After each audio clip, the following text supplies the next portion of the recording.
कौन सोच सकता था कि एक साधारण सा दूध का डिब्बा रे के हाथों में आते ही जेल तोड़ने का सबसे बड़ा हथियार बन जाएगा। लेकिन जैसे ही रे ने उस डिब्बे को फाड़ा, उसमें से एक पतली चमकदार प्लास्टिक की शीट बाहर निकली। मौका मिलते ही उसने उस शीट को जेल के गेट पर लगे पासवर्ड लॉक के ऊपर सावधानी से चिपका दिया। जब गार्ड ने पासवर्ड टाइप किया तो उसकी उंगलियों के निशान उस शीट पर साफ छप गए। रे ने एलिमिनेशन मेथड का इस्तेमाल करते हुए जल्द ही सही पासवर्ड का कॉम्बिनेशन ढूंढ निकाला। लेकिन असली चुनौती अभी बाकी थी। गेट के बाहर हाथ कैसे पहुंचाया जाए। रे ने टॉयलेट पेपर को पानी में भिगोकर छोटी छोटी गोलियां बनाई और उनमें टूथपेस्ट मिलाकर एक चिपचिपा मिश्रण तैयार किया। फिर एक बड़े कागज की शीट में इन्हें लपेटकर उसने एक अनोखा चिपचिपा हथियार बनाया। लेकिन यह सब करने के लिए उसे कैमरे की नजरों से बचना था। रे ने पहले ही गार्ड की दिनचर्या का बारीकी से अध्ययन कर लिया था। हर बार जब गार्ड उसे सेल में बंद करके जाता, वह बाहर सिगरेट पीने और समय बिताने के लिए चला जाता। इस दौरान मॉनिटरिंग रूम 7 मिनट के लिए खाली रहता था। यही रे का सबसे बड़ा मौका था। रे जानता था कि जेल से भागने के लिए 3 चीजें जरूरी हैं। पहला, गार्ड्स की रूटीन की पूरी जानकारी। दूसरा,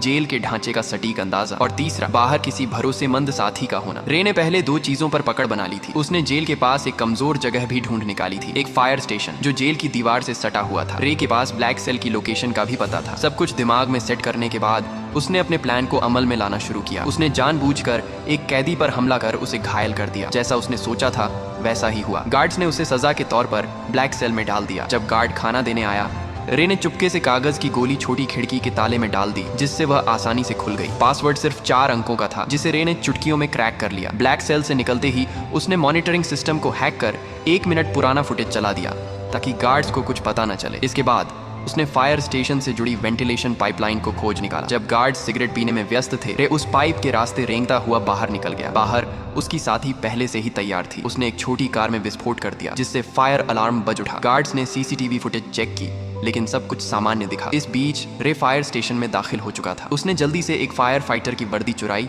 और फायर ट्रक के नीचे छुप गया। अफरा तफरी का फायदा उठाकर वह ट्रक के साथ घटनास्थल तक पहुंचा और वहां से अपनी साथी की गाड़ी में बैठकर साफ बच निकला। यह रे की 14वीं जेल ब्रेक थी, जहां यह खुलासा होता है कि वह कोई नॉर्मल अपराधी नहीं था। उसका असली काम जेलों की सिक्योरिटी सिस्टम को टेस्ट करना था। असल में वह एक सिक्योरिटी कंपनी का ओनर था, जिसकी वजह से वह नकली कैदी बनकर जेलों में घुसता और अपनी काबिलियत से बाहर निकलकर यह प्रूफ करता था कि जेल की सिक्योरिटी सिस्टम में सुधार की जरूरत है या नहीं। वह इतनी जेलों से भाग चुका था कि लोग कहने लगे कि यह बंदा किसी भी जेल को एस्केप कर सकता है। एक दिन CIA के लोग उसके पास आए और कहा कि उसे एक बहुत कड़ी और खुफिया जेल में जाना होगा, जिसका नाम या लोकेशन किसी को बताने का आर्डर नहीं था। यह मिशन बहुत खतरनाक था। बावजूद इसके रे मान गया, क्योंकि उसे लाखों डॉलर का यह ऑफर वर्थ हिट लगा। कौन जानता था कि पैसा सच में इंसान से कुछ भी करवा सकता है। उन्होंने रे को एक नई पहचान और एक सीक्रेट एग्जिट कोड दिया, जिसका इस्तेमाल वह अगर कुछ गलत हो तो भागने के लिए कर सकता था। जाने से पहले उन्होंने उसके शरीर में एक ट्रैकिंग डिवाइस भी लगाया। जल्दी ही वह दिन आ गया जब उसे जानबूझकर अरेस्ट होना था, लेकिन अचानक कुछ लोगों ने उसे अगवा कर लिया और इलेक्ट्रिक शॉक दे दिया। इससे पहले कि उसे कुछ समझ आता, उन्होंने उसके हाथ से ट्रैकिंग डिवाइस को निकाल दिया और उसे बेहोश कर दिया। जब उसकी आंखें खुली तो उसने खुद को एक अजीब सी जेल में पाया, जिसमें हर रूम कांच का बना हुआ था और वहां हर जगह कैमरे थे। उसके आसपास सभी कैदियों को भी ऐसे ही 24 घंटे सुपरविजन में रखा गया था। ये जेल पूरी तरह से हवा में लटकी हुई थी, जिससे कोई भी कैदी जमीन खोदकर भागने का सोच भी न सके। यह देखकर रे को तुरंत समझ आ गया कि वह एक बुरी सिचुएशन में फंस चुका है। वहां से जितना जल्दी हो सके निकलने के लिए उसने सीक्रेट कोड बोला। लेकिन जेल का जेलर एक टेढ़े दिमाग का आदमी निकला। उसने बिना कुछ सुने रे को फिर से बंद कर दिया। अब यहाँ ये रात सामने आता है कि जेलर किसी ऐसे आदमी से मिला हुआ था जो रे का दुश्मन था। कुछ देर बाद उसने देखा कि यहाँ के गार्ड्स पूरी तरह से हथियारों से लैस हैं और चेहरे पर काले मास्क लगाकर घूमते हैं। और गार्ड्स की संख्या भी कैदियों से कई ज्यादा थी, जिसकी वजह से उनका जब मन करता वे किसी को भी मारने या पीटने लग जाते। वहीं कैदियों को टॉर्चर करने के लिए एक भयानक कमरा बनाया गया था, जहां अंदर जाते ही तेज रोशनी से आंखें चकाचौंध हो जाती थी। इसके अलावा वहां का तापमान भी बहुत ज्यादा था। लेकिन इसके बावजूद दर्द को सहते हुए रे जैसे तैसे पूरे कमरे की जांच पड़ताल करने लगा। तभी मुआयना करते हुए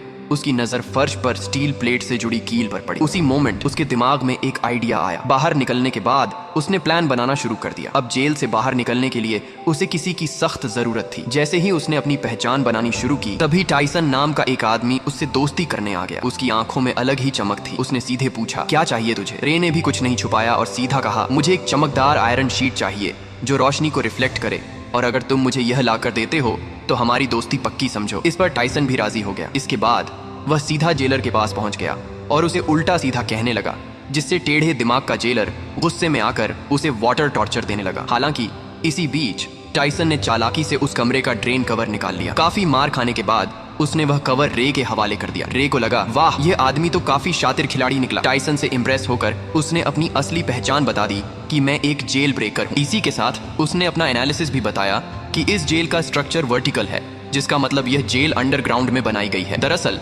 जब रे टॉर्चर रूम में था तो उसने जमीन के नीचे से पानी की आवाजें सुनी थी, जिसका मतलब वहां एक पानी की पाइपलाइन हो सकती है जिससे उन्हें भागने का रास्ता मिल सकता है। इस सब के बाद टाइसन ने जानबूझकर जेल के गुंडे मार्को ब्रदर्स से पंगा ले लिया। उधर रे ने एक रोटी को हथेली में छिपा लिया। फिर जैसे ही मार्को के आदमियों ने जेल में मारपीट मचाई, प्लान के अकॉर्डिंग दोनों को टॉर्चर रूम में डाल दिया गया। वहां पहुंचते ही रे ने फौरन ड्रेन कवर निकाला और उसकी रिफ्लेक्शन से कीलों पर फोकस डाला। देखते ही देखते हाई टेम्परेचर की वजह से वे कीलें पिघल कर बाहर निकलने लगी और एक एक करके कुछ ही सेकंडों में उसने सभी को निकाल लिया। फिर उसने रोटी का टुकड़ा मुंह में डालकर टाइसन को इशारा किया ताकि वह गार्ड का ध्यान अपनी तरफ खींचे। इसके बाद टाइसन ने अपना काम शुरू कर दिया, जिससे जेलर का ध्यान उसकी तरफ चला गया। वहीं रे ने तुरंत गीली रोटी को सीसीटीवी कैमरे पर चिपका दिया ताकि अंदर की फुटेज न दिखे। फिर वह फ्लोर से नीचे उतर गया और पाइपलाइन में चढ़ते हुए आगे बढ़ने लगा, लेकिन बदकिस्मती से रास्ते में गलती से एक तार टूट गया जिससे पानी बाहर आने लगा। आखिरकार जब वह ऊपर पहुंचा तो उसके पैरों तले जमीन खिसक गई, क्योंकि यह जेल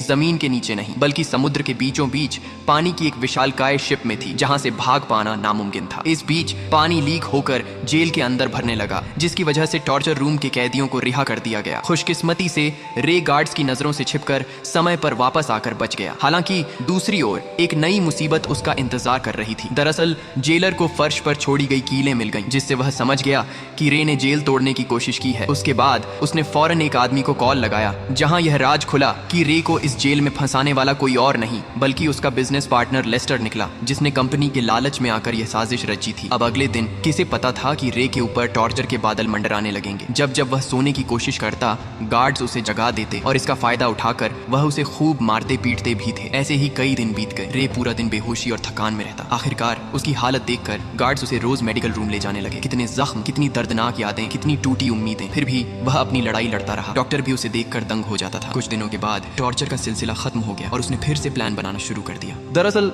खाना खाने के बहाने वह टेबल के नीचे चोरी छिपे एक डायरेक्शन बताने वाली डिवाइस बनाने लगा। इसी दौरान उसने मार्को से मिलकर उसे अपनी टीम में शामिल कर लिया, जिसके बाद तीनों ने मिलकर एक ताबड़तोड़ प्लान बनाया। प्लान के हिसाब से मार्को भाई ने जेलर से झूठ बोला कि मेरे पास खुफिया जानकारी है जो मुझे डेक पर जाकर पहुंचानी है। यह सुनते ही जेलर ने उसे डेक पर जाने की परमिशन दे दी। अब वहां पहुंचते ही मार्को ने डायरेक्शन डिटेक्टर से मेजर करना शुरू कर दिया, मगर रे के लिए इतना काफी नहीं था। उसने नोटिस किया कि फ्लश करते वक्त पानी घड़ी की उल्टी दिशा में घूम रहा था। अब सारे डाटा को एनालिसिस करने के बाद उसने कंक्लूड किया कि वह अभी नॉर्दर्न हेमिस्फेयर में है। फिर एक नए आए कैदी से पूछने पर पता चला कि अभी नवंबर का महीना चल रहा है। इसके बाद रे ने अपने बॉडी टेम्परेचर को ध्यान में रखकर अनुमान लगाया कि वहां का तापमान जरूर मोरक्को तट के आसपास का होगा। इतनी मशक्कत के बाद आखिरकार अंत में जाकर उन्होंने क्लियर लोकेशन का पता लगा ही लिया। हालांकि लोकेशन पता होने के बावजूद वे वहां से निकलते भी तो कैसे? तभी टाइसन ने कहा कि अगर हम किसी तरह से बाहर मौजूद मेरे आदमियों तक मैसेज भेज सकें तो हमें यहाँ से निकलने से किसी का बाप भी नहीं रोक सकता। उसकी बातें सुनकर रे को लगा कि इस जेल का डॉक्टर शायद उसकी मदद कर सकता है। उसके बाद उन्होंने एक प्लान बनाया जिसके अकॉर्डिंग टाइसन ने जानबूझकर रे पर हमला कर दिया, जिससे वह डॉक्टर के पास जा सके। ऐसे ही कई दिनों तक रे बीमार होने का नाटक करके रोजाना डॉक्टर के पास जाने लगा। डॉक्टर को भी रे का दर्द बर्दाश्त नहीं हुआ और वह उसकी मदद करने के लिए राजी हो गया। अब यहाँ यह खुलासा होता है कि दरअसल डॉक्टर भी यहाँ उम्र कैद की सजा काट रहा था, इसलिए उसने रे को उसके परिवार से मिलाने का वादा किया, जिसके बाद उसने गुप्त रूप से रे का मैसेज टाइसन के आदमियों को भेज दिया। सारी तैयारी हो चुकी थी। तभी रात को जेलर ने देखा कि रे दीवार पर कुछ टैप कर रहा है। असल में यह मोर्स कोड था और जब जेलर ने इसे डिकोड किया तो लिखा मिला कि कल सुबह सी ब्लॉक में दंगा होने वाला है। यह देखकर जेलर के पसीने छूटने लगे। उसने तुरंत सी ब्लॉक में 3 गुना सिक्योरिटी बढ़ा दी। अब उसे कौन बताए कि यह तो रे का मास्टर स्ट्रोक था। असली दंगा तो उसके अपने ब्लॉक में होने वाला था, जहां सिर्फ 2 गार्ड्स ही बचे थे। अब जल्दी ही अगली सुबह 2 गैंग्स आपस में भिड़ जाते हैं। इस हंगामे का फायदा उठाकर रे, टाइसन और मार्को वहां से भाग निकलते हैं। तभी भागते भागते रे कैमरे के सामने आकर जेलर को चिढ़ाता है। गुस्से में आकर जेलर सभी गेट्स को बंद करवा देता है। फिर तीनों पाइपलाइन के रास्ते से जेल की छत की तरफ चढ़ते हैं। जब वे डेक के बिल्कुल पास पहुंचते हैं तो उनका रास्ता एक इलेक्ट्रॉनिक गेट से बंद हो जाता है, जिसे खोलने का बस एक ही रास्ता था कि पूरी जेल का पावर ऑफ कर देना। इस जोखिम भरे काम से सबको वापस पकड़ा जा सकता था। वहीं दूसरी तरफ जेलर ने मोशन डिटेक्टर के जरिए उनकी लोकेशन ट्रेस कर ली और फिर सारे गार्ड्स उनके पीछे लग गए। तभी भागने के दौरान मार्को को गोली लग जाती है। वह समझ जाता है कि उसका जिंदा बचना अब मुश्किल है, इसलिए वह अपने साथियों को भागने को कहता है। और अकेले गार्ड्स को रोकता है। जैसे तैसे रे नीचे पावर रूम तक पहुंचकर पूरे शिप का पावर ऑफ कर देता है और ऊपर गेट खुलते ही टाइसन तुरंत डेक तक पहुंच जाता है। खुशकिस्मती से वहां हेलीकॉप्टर भी पहुंच चुकी थी, लेकिन टाइसन के मजबूत इरादों की वजह से वह रे को अकेला छोड़कर जाता भी तो कैसे। उसने मशीन गन उठाई और सामने आने वाले गार्ड्स पर गोलियां चलानी शुरू कर दी। वहीं दूसरी तरफ रे छुपकर पानी के एक टैंक में घुस गया जहां उसे ढूंढ पाना मुश्किल था। यह देखकर जेलर ने तुरंत आदेश दिया कि शिप को दोबारा रिस्टार्ट करो, जिससे जिस पानी के टैंक में रे छुपा था वह अपने आप फ्लश होने लगा, जिससे रे फौरन समुद्र में जा गिरा। रे का दिमाग देखकर जेलर के तो होश ही उड़ गए। वहीं इधर टाइसन ने एक बंदूक उसकी तरफ फेंकी। रे ने तुरंत कैच किया और कुछ गोलियां फायर कर दी, जिससे जेलर के पीछे रखे तेल के ड्रम फट गए। इसी के साथ जेलर की वही मौत हो गई। अब सब कुछ शांत हो गया और वे दोनों अफ्रीकन तट पर पहुंच गए। अचानक सामने से एक गाड़ी आई जिसमें से एक लड़की उतरी। वह लड़की और कोई नहीं बल्कि जेसिका निकली, जिसने रे को यह मिशन का ऑफर दिया था। तब रे को पूरी बात समझ आई। ये सारा प्लान टाइसन की बेटी का था।